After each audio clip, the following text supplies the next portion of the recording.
Atos, capítulo 14. Livro de Atos, escrito por Lucas, capítulo 14, a partir do versículo 19.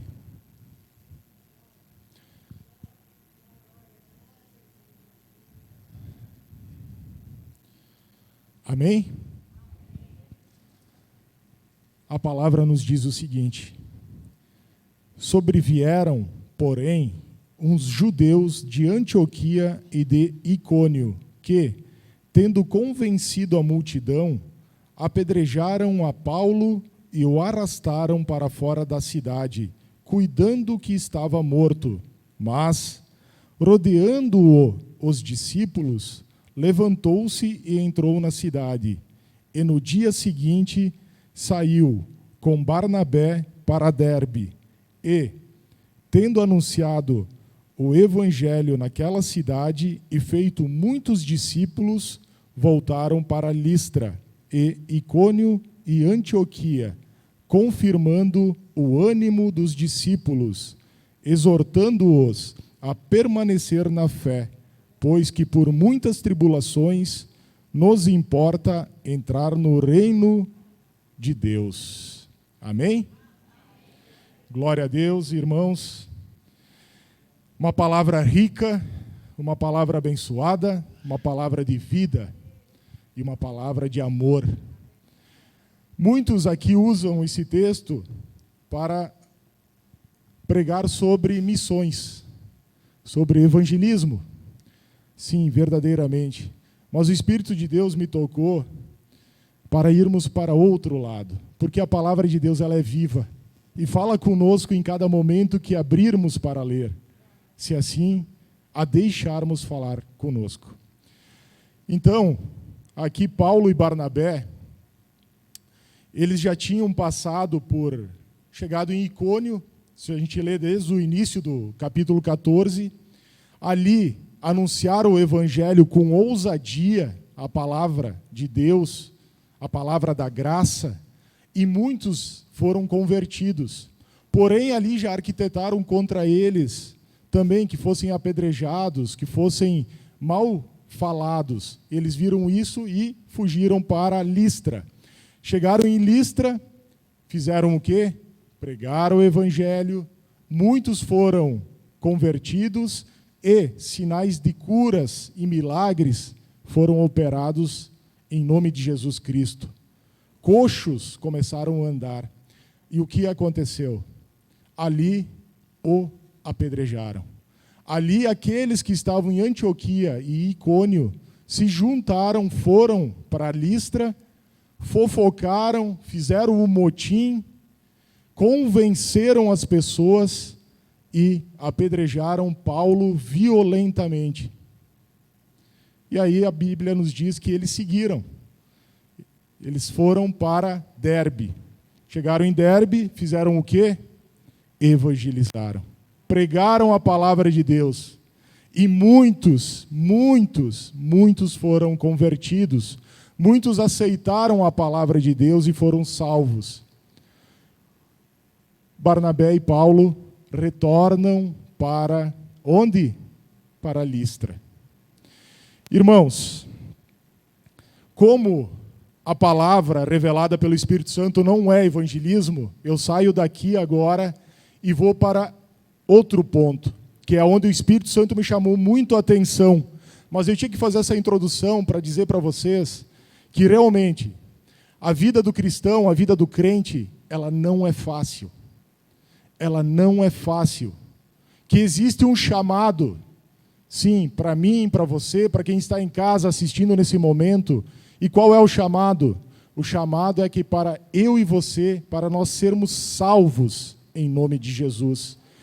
E nesse chamado existe um propósito. Qual é o propósito? O propósito é que nós aceitemos o chamado da salvação e sigamos no caminho da salvação. Qual é o caminho? A palavra de Deus, o evangelho de Jesus Cristo. Para que sim, para que o propósito da salvação se cumpra na minha vida e nas vossas vidas. Então, O que eu quero dizer é o seguinte: nós não somos a última bolachinha do pacote. Nós não somos o dono da verdade. Nós necessitamos do Espírito Santo, precisamos de Jesus e de Deus. Muitas igrejas lá fora estão pregando um falso evangelho, um evangelho da supergraça, um evangelho uma vez salvo, sempre salvo, um evangelho onde que tudo é fácil, de facilidade e de relativismo, um evangelho totalmente distorcido, um evangelho que ama o pecado e ama o pecador, onde que Deus ama o pecador e abomina o pecado.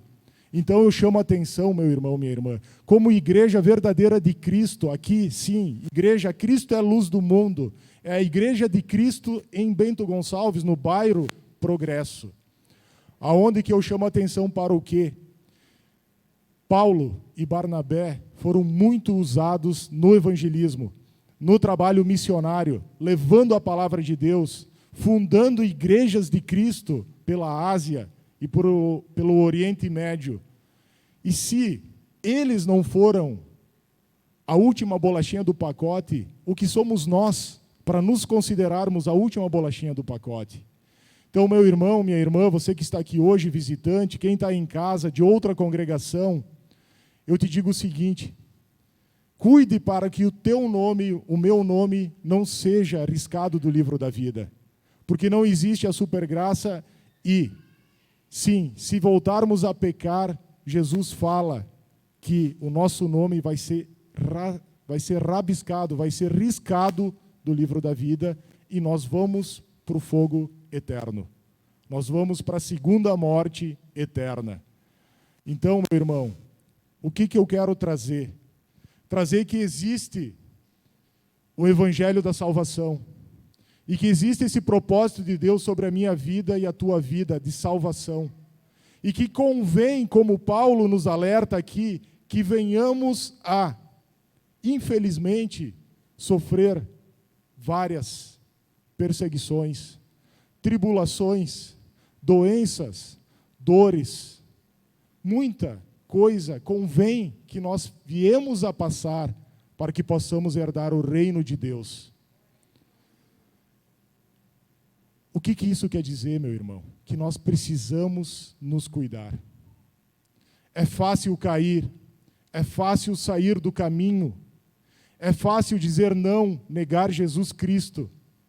Deus está me tocando agora, nesse momento, o Espírito Santo, que tem gente que era um Paulo, que era um Barnabé, e hoje abandonou o caminho. Porque pessoas ao redor, como estava aqui na palavra, fofocaram, apedrejaram, e essa pessoa que era um exemplo de crente, um exemplo de cristão, caiu, está desviado da palavra de Deus. E o Espírito Santo está me tocando, dizendo: volte para a palavra, volte para o Evangelho, procure uma igreja fiel, uma igreja obediente e temente a Deus, onde o Evangelho, unicamente o Evangelho é pregado verdadeiramente, aonde a igreja resplandece o Evangelho de Cristo. Mas como assim, Marcelo, resplandece o Evangelho de Cristo? Voltemos para o versículo, onde que diz, depois que Paulo foi apedrejado, e a palavra nos diz, cuidando que estava morto, o que a palavra está dizendo? Sim, ele estava morto. Eles cuidaram que, tamanho foi o apedrejamento, que Paulo estava realmente morto. Imagina o quanto ele estava machucado e ferido. E assim somos nós, atacados, desprezados, humilhados, esmagados por esse mundo e pelo Satanás que está nesse mundo, meu irmão, minha irmã. E aí o que acontece? Arrastam Paulo para fora da cidade. Bom, está morto, vamos jogar ele para fora da cidade. E o que o versículo 20 diz? Mas, rodeando-o, os discípulos, levantou-se e entrou na cidade. Essa é a verdadeira igreja, meu irmão, minha irmã. Temos um belo exemplo aqui do verdadeiro crente, verdadeiro cristão, que suportou o que esse mundo joga em cima dele. Suportou a doença, suportou a miséria, suportou a dificuldade, suportou a intriga, suportou a mentira, suportou as pauladas, as pedradas, em nome de Jesus, porque ele sabia que tinha um propósito na vida dele. Qual era o propósito da vida de Paulo e qual é o propósito da minha vida e da tua vida, meu irmão? É que sejamos salvos em nome de Jesus. Nada afastou Paulo do objetivo que ele tinha. Não eram as pedras, não eram as falsidades, não era um falso testemunho, mas sim a fé de Paulo no Deus vivo. Ele sabia que tudo colabora para o bem daquele que ama a Deus. Ele confiava, meu irmão, minha irmã, confiava que o mundo, quanto mais esmaga uma semente de oliva ou uma azeitona, mais sai óleo. E saía óleo de Paulo. E esse é o exemplo, meu irmão. Volte para uma igreja fiel, absorva essa palavra, não se deixe se enganar, não seja um crente fajuto, um falso pastor, um pastoreco, que prega palavras leves, aliviadas, que trabalha no emocional das pessoas, para que elas saiam da congregação cheia de alegria e chegam lá fora e enfrentam dificuldade e caiam nas garras de Satanás. Sejamos igrejas verdadeiras. Qual igreja verdadeira? A mesma igreja que Paulo fala. Mas qual, Marcelo? A igreja que rodeou Paulo lá fora, cheio de sangue, apedrejado, e fez ele levantar. Essa é a igreja de Cristo, meu irmão, minha irmã. É a igreja que prega a verdade. É a igreja que te recolhe e te acolhe quando tu chega destruído daquele mundo aqui dentro. É a igreja que te dá o suporte com o alimento verdadeiro. Qual alimento, Marcelo? O alimento de Deus, a palavra de Deus, porque diz lá em Mateus 6,33, nem só de pão viverá o homem, mas da palavra que sai da boca de Deus. Então essa é a igreja, meu irmão, essa é a igreja que vai te rodear, que vai te dar o suporte, não vai passar a mão na tua cabeça, não vai acariciar o pecado, vai dizer, meu irmão, endireita as tuas veredas. Se a gente ler o capítulo 13, voltarmos um capítulo, Paulo cita exatamente isso. Fala, olha, João veio antes de Jesus, e João pregava no deserto o seguinte, endireitai os vossos caminhos, arrependei-vos. Esse é o batismo. Qual o batismo? O batismo de arrependimento, meu irmão, minha irmã. Ou seja, o pecado ele é abominado no passado, agora e amanhã. Então, que venhamos receber essa palavra de Deus, que venhamos aceitar o chamado. Deus está chamando aqui hoje, você que está em casa, seja salvo, meu irmão, tu e tua família, em nome de Jesus. Mas como? Receba o propósito também. Como é que eu vou receber o propósito? Vindo para o Evangelho, seguindo o Evangelho, sendo obediente ao Evangelho da salvação. Pois, não adianta dizer sim para o chamado, mas se eu não exerço o propósito. Se a gente não exercer o propósito, a gente não consegue suportar as tribulações, as dificuldades, porque é o Espírito Santo que nos faz capacitar, que nos capacita para absorvermos essas pauladas que o mundo nos joga em cima de nós, essas fofocas, essas maledicências, essas picuinhas que Satanás planta ao redor de nós, para que a gente venha a cair. E realmente, a gente cai, se nós não formos cheios do Espírito Santo. Paulo e Barnabé, antes de chegarem aqui, se a gente ler o início do capítulo 13, lá diz que a igreja, lá em Jerusalém, estava orando por eles, impuseram a mão sobre eles, que o Espírito Santo separou eles para essa obra, e eles saíram cheios do Espírito Santo. E é isso que nós precisamos ter, meu amor, meu irmão. Que a gente venha a ser cheios do Espírito Santo. E para sermos cheios do Espírito Santo, precisamos viver o verdadeiro Evangelho. Esse Evangelho da facilidade e da enganação, dizendo que se você desceu as águas, que você congrega, mas que você vive no pecado, continua traindo, adulterando, prostituindo, se idolatrando, mentindo, roubando, devendo e não pagando, que tu continua na salvação, é mentira, é ilusão. É ilusão debaixo do céu e debaixo do sol. feito por homens, porque o Evangelho nos chama para correção, para uma vida de santificação. Somente desse jeito nós conseguiremos suportar tudo que o inimigo tem jogado sobre nós. Então, que venhamos ser crentes ousados. Ousados aonde, Marcelo? Na palavra, no Evangelho. Que quando a gente sair desta igreja lá fora, a gente consiga mostrar que precisamos de Jesus Cristo, que a gente está afastado de Deus, que a gente perdeu a conexão com Deus no momento que Adão e Eva pecaram. O Éden se fechou, eles foram expulsos do paraíso. E hoje, essa reatação, essa reconexão, ela só é possível se nós nos arrependermos e aceitarmos Jesus Cristo como nosso Senhor e Salvador. Então, que sejamos ousados para levar esta palavra para esse mundo que está, infelizmente, iludido. Muitos que se dizem cristãos, esses estão caindo com uma facilidade. O Evangelho tem virado chacota, como aconteceu essa semana, dizendo aí que um pastor iria ressuscitar no terceiro dia. Um baita de um absurdo. Crentes lá na frente esperando 3 dias, cantando, orando, embaixo de chuva, achando que isso ia acontecer. Falta de palavra, meu irmão. Falta do verdadeiro Evangelho, Evangelho de Deus. Hoje também foi realizado um culto para cachorros, um culto pet. É um absurdo, meu irmão. Isso são falsas igrejas que querem trabalhar diretamente no emocional de vocês. Não são igrejas de Cristo. Não são igrejas onde o meu Senhor, o meu Salvador, Jesus Cristo, se entregou. Não foi para isso. Não foi para isso.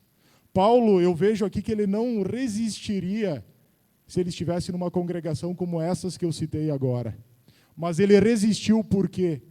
Porque ele veio de uma igreja, de uma congregação forte, fundada e fundamentada somente na rocha, na palavra de Deus. Quem é a palavra? Jesus Cristo. Porque o verbo, como diz lá em João, se fez carne. Oh, glória a Deus. Irmãos, convenhamos que passemos por muitas dificuldades. Convenhamos. É isso aí. Vamos ter dificuldade. Vamos ter esposa, maridos, família, irmãos, tios, falando mal, querendo nos destruir, querendo nos isolar do Evangelho, infelizmente. Mas que sejamos como Paulo e Barnabé. E que juntos sejamos como a igreja que rodeou Paulo e deu condição, junto, claro, com o Espírito Santo, com Deus que habitava nele, para ele se reerguer. E fez o quê, meu irmão, minha irmã? Voltaram. Voltaram para onde? Para Listra, para Icônio, para Antioquia, para Derbe. Ou seja, estavam com medo? Não. Foram até o fim no propósito com Deus. Foram até o fim, seguiram, evangelizaram, fizeram o trabalho para o qual foram chamados para fazer. E eu volto a dizer, faço esse convite de novo, porque o Espírito Santo está me tocando. Não sei se é gente dentro desta congregação ou se está lá fora assistindo. Deus está me falando que enquanto tu estava no caminho, tu era um vaso de honra, era usado por Deus. Deus te usava para levar a palavra de Deus. E hoje você está afastado. Você não congrega, você não participa do corpo de Cristo, você não faz ceia. Quem não ceia tem 2 pilares fundamentais: arrependimento e cear. Fazer a ceia do Senhor Jesus Cristo. E essa pessoa, infelizmente, está longe. Volta, meu irmão, minha irmã. Volta, porque a volta de Jesus, eu acredito que está muito próxima. Ou a gente não sabe o dia de amanhã. Se a morte chegar primeiro. Eu só estou dizendo que para que você volte, para que tu tenha certeza de herdar o reino de Deus. Ficarei triste se quando eu subir não te encontrar lá. Então aproveita esse chamado, aceite o propósito e reate o teu relacionamento, volte a ter conexão com esse Deus poderoso. E finalizando, meu irmão, Deus, preste bem atenção. A gente leu 4 versículos. Deus só se compromete com quem é comprometido. Bote isso na tua cabeça. Se tu não for comprometido com a palavra dele, porque somente pela palavra dele encontramos Jesus, e só Jesus é o único intercessor, o único mediador junto a Deus, a gente não tem comprometimento. E se a gente não tem comprometimento com o nosso Deus, ele não se compromete conosco. Então é ilusão minha e tua dizer que a gente está sendo salvo, que a gente é crente, que a gente vive o evangelho se a gente não cumpre o propósito, se a gente não se compromete para que o propósito seja cumprido na nossa vida. Tá, meu irmão? Então, finalizando, eu faço uma pergunta, ou 5 perguntas. Cristo foi aceito na hospedaria antes de nascer? Cristo foi aceito pelos seus irmãos? Cristo foi aceito no templo? Cristo foi aceito pela multidão? E, finalmente, Cristo foi aceito no sepulcro? Oh, glória a Deus! Não, meu irmão, minha irmã. Cristo foi rejeitado. Antes de nascer, ele já foi rejeitado. Quem somos nós para acharmos que se Cristo foi rejeitado, Cristo passou por diversas perseguições, tribulações, morte de cruz, onde nenhum de nós iremos passar, a dor que ele sentiu e passou. Quem somos nós para dizermos que eu posso fazer tudo, faço tudo, chego do jeito que chego na presença de Deus? Não, meu irmão. Deus quer um povo santo, um povo eleito em nome de Jesus. Então, que Deus, através dessa palavra, nos transforme aqui agora, em nome de Jesus, em exemplos, que sejamos exemplos de verdadeiros cristãos, de verdadeira igreja. Juntos somos igreja, o corpo de Cristo, formado por vários membros, cada um cheio dos dons. Quais dons, Marcelo? Dons do Espírito Santo, porque somos uma igreja pentecostais, uma igreja pentecostal, aonde somos direcionados pelo Espírito Santo, aonde Ele nos mostra, como está nos mostrando aqui agora, que tem pessoa que foi muito ousada e está afastada de Deus e está chamando de volta. Oh, meu irmão, volta para o papai, papai te ama. Aceite essa palavra, igreja. Seja forte, porque mente atormentada é mente fraca. Mente fraca é antro de pensamentos que não provém de Deus. Pensamentos que não provém de Deus são casa de pecado. Então, a gente só vai ter força, mente, dedicação, ousadia, testemunho e sermos crentes ativos quando a gente ter a verdadeira palavra em nosso coração. Quando a gente vier congregar numa igreja fiel, temente e obediente como essa que nós congregamos, onde a gente tem que ter orgulho, meu irmão, minha irmã. Não esconda o evangelho. Testemunhe, fale, mostre, apresenta, traga as pessoas que estão sofrendo lá fora, que estão perecendo. A nossa igreja, meu irmão, ela é exemplo. Tenha certeza disso. Tire esse medo da tua cabeça. Tem pessoas com medo de falar da nossa igreja, com medo de falar do evangelho. Te arrepende, meu irmão, porque isso é pecado. Porque a igreja aqui não é a igreja do pastor e da pastora, é a igreja de Cristo. Cristo é o cabeça desta congregação, deste corpo. Recebam essa palavra em nome de Jesus. Amém, igreja.